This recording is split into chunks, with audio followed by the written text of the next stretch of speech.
IPL की history में सबसे ज्यादा टाइटल जीतने का रिकॉर्ड है चेन्नई सुपर किंग्स और मुंबई इंडियंस के नाम। चेन्नई सुपर किंग्स के नाम ही आईपीएल की हिस्ट्री में सबसे ज्यादा प्लेऑफ खेलने का रिकॉर्ड भी है, लेकिन आईपीएल की तीसरी सबसे successful team Kolkata night Riders के नाम पर भी एक ऐसा रिकॉर्ड है जिसको तोड़ना नामुमकिन है। कोलकाता नाइट राइडर्स ने गौतम गंभीर की कप्तानी में साल 2014 के आईपीएल में एक ऐसा रिकॉर्ड बनाया था जिसको दुनिया की कोई भी टीम किसी भी लीग में अब तक तोड़ने में नाकामयाब रही है। और यह रिकॉर्ड शुरू हुआ था आईपीएल 2014 से और यह चला था 2014 की ही चैंपियंस लीग टी20 के फाइनल तक, जहां पर कोलकाता नाइट राइडर्स ने बनाई थी 14 मैचेस की undefeated streak. Kolkata night Riders की यह 14 मैचेस की अनडिफीटेड स्ट्रीक बनाने की कहानी जितनी मजेदार और जितनी इंस्पिरेशनल है, इसके खत्म होने की कहानी में भी उतने ही ज्यादा ट्विस्ट हैं जो आज 11 सालों के बाद इस वीडियो में मैं आपको सुनाने जा रहा हूं। साल 2014 में गौतम गंभीर की कप्तानी में मेगा ऑक्शन के बाद कोलकाता नाइट राइडर्स एक नई टीम बना करके आई थी। 2012 में गौतम गंभीर की कप्तानी में कोलकाता नाइट राइडर्स ने पहली बार आईपीएल का खिताब जीता था।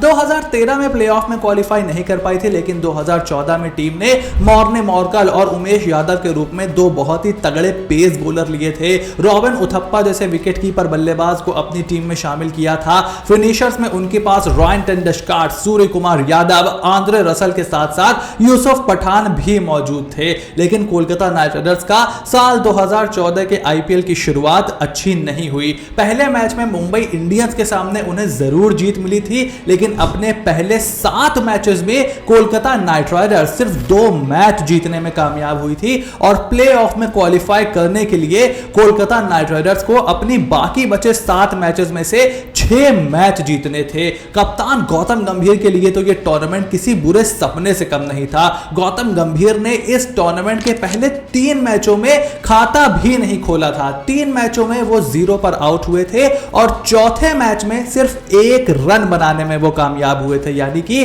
4 मैचेस में गौतम गंभीर के सिर्फ 1 रन थे। गौतम गंभीर ने आज तक को दिए एक इंटरव्यू में बताया भी था कि खुद उन्होंने टीम के ओनर शाहरुख खान से बात करके टीम की कप्तानी छोड़ने की बात तक कह दी थी। उन्होंने कहा कि जिस तरीके से उनका परफॉर्मेंस चल रहा था, उनको ऐसा लगा कि वो केकेआर जैसी बड़ी टीम की कप्तानी करने के काबिल नहीं है। उस वक्त टीम के ओनर शाहरुख खान ने गौतम गंभीर के कंधे पर हाथ रखा और कहा कि इस टूर्नामेंट का रिजल्ट चाहे जो भी हो, हमारी टीम के कप्तान आप ही बने रहेंगे। किंग खान का यह भरोसा देखकर गौतम गंभीर के अंदर मोटिवेशन एक बार फिर से जागा और उन्होंने तैयार की 2014 की सबसे खूंखार टी20 टीम। अगले 7 मैचों में न सिर्फ खुद गौतम गंभीर के प्रदर्शन में जबरदस्त निखार आया, उन्होंने 300 से ज्यादा रन बनाकर टूर्नामेंट को खत्म किया, बल्कि कुछ टैक्टिकल चेंजेस भी गौतम गंभीर ने किए, जिसमें सबसे पहला चेंज था एक्सपीरियंस ऑलराउंडर जैक कैलिस को बाहर कर देना।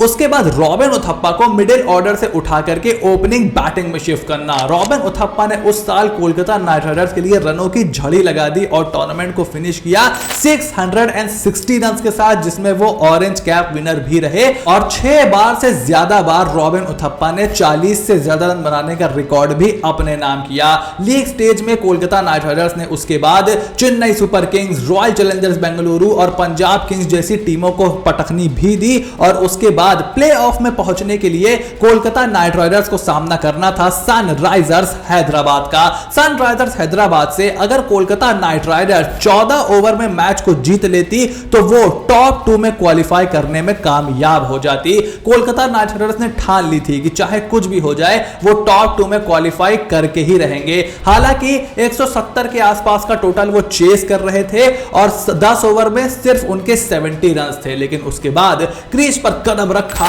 बूम बूम पठान, यूसुफ पठान ने, और खेल दी आईपीएल की हिस्ट्री की सबसे ताबड़तोड़ पारी। यूसुफ पठान ने 7 छक्के लगाए।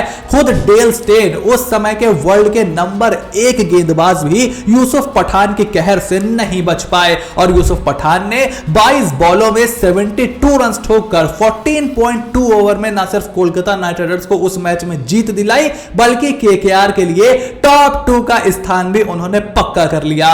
उसके बाद क्वालिफायर 1 में कोलकाता नाइट राइडर्स ने उस वक्त की table topper team Punjab Kings को एक बार फिर से पटखनी दी और इसी पंजाब किंग्स से उनकी मुलाकात हुई साल 2014 के आईपीएल फाइनल में, जो कि था एक नेल बाइटिंग थ्रिलर।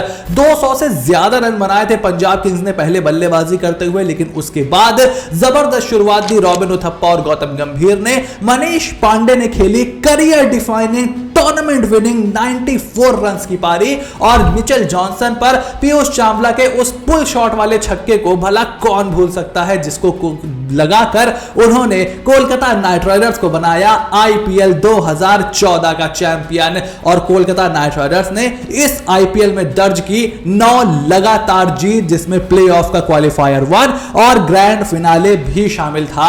लेकिन कोलकाता नाइट राइडर्स की विन स्ट्रीक यहां रुकने वाली नहीं थी, क्योंकि उसी साल सितंबर में आया चैंपियंस लीग T20, जहां पर कोलकाता नाइट राइडर्स के साथ साथ चेन्नई सुपर किंग्स और पंजाब किंग्स ने भी पार्टिसिपेट किया था। चेन्नई सुपर किंग्स के खिलाफ पहले मैच में कोलकाता नाइट राइडर्स की तरफ से सुनील नारायण की गेंदों ने आग उगलती गेंदबाजी की। सुनील नारायण ने 4 ओवर में सिर्फ 9 रन दिए सुनील नारायण ने और 1 विकेट भी लिया। डेथ ओवर में ड्वेन ब्रावो सुनील नारायण की गेंदों को छू भी नहीं पा रहे थे और सिर्फ 150 के आसपास का टोटल चेन्नई सुपर किंग्स ने कोलकाता नाइट राइडर्स को दिया था। चेन्नई सुपर किंग्स के 158 रनों के टारगेट को चेस करते हुए कोलकाता नाइट राइडर्स की शुरुआत अच्छी नहीं रही। रॉबिन उथप्पा, गौतम गंभीर समेत कोई भी बल्लेबाज बड़ा स्कोर तब्दील नहीं कर पाया। लेकिन उस वक्त एक यंग आंद्रे रसल ने कोलकाता नाइट राइडर्स के लिए मोर्चा संभाला और सिर्फ 25 बॉल्स में आंद्रे रसल ने 58 रनों की पारी खेल दी, जिसमें 5 छक्के और 4 चौके भी शामिल थे। और इसी पारी की बदौलत कोलकाता नाइट राइडर्स ने 10 मैचों की विन स्ट्रीक बनाई और चेन्नई सुपर किंग्स को सीएल T20 के पहले मैच में दी एक करारी शिकस्त। उसके बाद ग्रुप स्टेज में ही कोलकाता नाइट राइडर्स ने लाहौर लायंस और बिग बैश की पर्थ स्कॉचर्स को भी एक तरफा मुकाबले में हरा करके सेमीफाइनल में भी अपनी जगह बना ली थी, जहां उनको सामना करना था बिग बैश की ही टीम होबार्ट हरिकेन्स का। लेकिन लीग स्टेज के आखिरी मैच में सुनील नारायण रिपोर्ट हो जाते हैं इल्लीगल एक्शन के लिए। फील्ड पर मौजूद दोनों अंपायर सुनील नारायण के एक्शन को रिपोर्ट करते हैं और सुनील नारायण को वार्निंग दी जाती है कि अगर वो अगले मैच में भी रिपोर्ट हुए तो वो फाइनल में नहीं खेल पाएंगे और उनको अपना इल्लीगल एक्शन के लिए बैन कर दिया जाएगा। सेमीफाइनल होता है कोलकाता नाइट राइडर्स का होबार्ट हरिकेन्स के अगेंस्ट, जहां पर इस टूर्नामेंट में अनप्लेबल रहे सुनील नारायण एक बार फिर से अपनी गेंदबाजी का कमाल दिखाते हैं और Kolkata night Riders Hobart hurricanes को हरा करके सीएल T20 के फाइनल में भी जगह बना लेती है और उनकी विन स्ट्रीक हो जाती है 14 मैचेस की। लेकिन उसके ठीक बाद सुनील नारायण एक बार फिर से इल्लीगल एक्शन के लिए रिपोर्ट हो जाते हैं और सीएल T20 में चेन्नई सुपर किंग्स के खिलाफ होने वाले इस बड़े फाइनल मैच से पहले सुनील नारायण पर बैन लग जाता है। वो सस्पेंड हो जाते हैं तब तक के लिए जब तक वो अपने एक्शन को सुधार नहीं लेते और आईसीसी उनको बॉलिंग के लिए क्लियर नहीं कर देती। कोलकाता नाइट राइडर्स के लिए इस बड़े फाइनल से पहले ये बहुत ही बड़ा झटका था, क्योंकि ना सिर्फ उनके 14 मैचों की विन स्ट्रीक दांव पर थी, बल्कि दांव पर था इस सीजन में दूसरा फाइनल जीतना, इस T20 ईयर का दूसरा फाइनल अपने नाम करना। आईपीएल 2014 जीतने के बाद clear favourite Kolkata night Riders, जो कि लीग स्टेज में चेन्नई सुपर किंग्स को ऑलरेडी हरा करके आ रहे थे, उनके लिए ये किसी सदमे से कम नहीं था। काफी सारे कंस्पिरेसी थ्योरीज ने तो ये तक क्लेम कर दिया कि चेन्नई सुपर किंग्स का दबदबे की वजह से सुनील नारायण को इस तरीके से बैन किया गया है। उस बैन के बाद कोलकाता नाइट राइडर्स की कमर टूट गई। हालांकि केकेआर के बल्लेबाजों ने हार नहीं मानी और पहले बल्लेबाजी करते हुए फाइनल में केकेआर ने 180 रन बनाए, जहां पर तकरीबन सभी बल्लेबाजों ने कंट्रीब्यूट किया और गौतम गंभीर ने 52 बॉल्स में 7 चौके और 3 छक्के की मदद से 82 रन बनाए। लेकिन चेन्नई सुपर किंग्स की बल्लेबाजी काफी ज्यादा अच्छी थी और सुनील नारायण की गैर मौजूदगी में कोलकाता के बॉलर कभी भी चेन्नई के बल्लेबाजों को कंटेन नहीं कर पाए और सुरेश रैना ने 62 बॉल्स में 8 छक्के और 6 चौकों की मदद से 109 रन ठोक डाले और चेन्नई सुपर किंग्स ने कब्जा जमाया 2014 की चैंपियंस लीग T20 T20 की ट्रॉफी पर और कोलकाता नाइट राइडर्स की 14 मैचों की 14 मैचेस की अनडिफीटेड स्ट्रीक का वहां पर अंत हो गया। उसके बाद से चैंपियंस लीग का अभी तक कोई सीजन नहीं हुआ है। खबरें जरूर निकल करके आ रही हैं कि 2026 में एक बार फिर से चैंपियंस लीग T20 वापसी कर सकती है, लेकिन कोलकाता नाइट राइडर्स की उस अनडिफीटेड स्ट्रीक तक क्या कोई टीम पहुंच सकती है, ऐसा तो मुझे कहीं भी दिखाई नहीं पड़ता। तो आपका क्या मानना है? अगर सुनील नारायण उस फाइनल में होते तो क्या कोलकाता नाइट राइडर्स 15 मैचों की अनडिफीटेड स्ट्रीक बना करके 2014 में 2 बड़े टूर्नामेंट अपने नाम कर लेती, या फिर वो दिन चेन्नई सुपर किंग्स और सुरेश रैना का ही था? और क्या कोलकाता नाइट राइडर्स की इस 14 मैच की स्ट्रीक को कभी कोई टीम पार कर पाएगी? मुझे अपने ओपिनियन कमेंट बॉक्स में लिख करके जरूर बताना। चैनल को सब्सक्राइब करो, नोटिफिकेशन की घंटी बजाना भी बिल्कुल ना भूलना, क्योंकि ऐसी ही ढेर सारी स्टोरीज लेकर के मैं इस चैनल पर आपके लिए लगातार आता रहूंगा। Stay tuned and I will see you soon in the next video.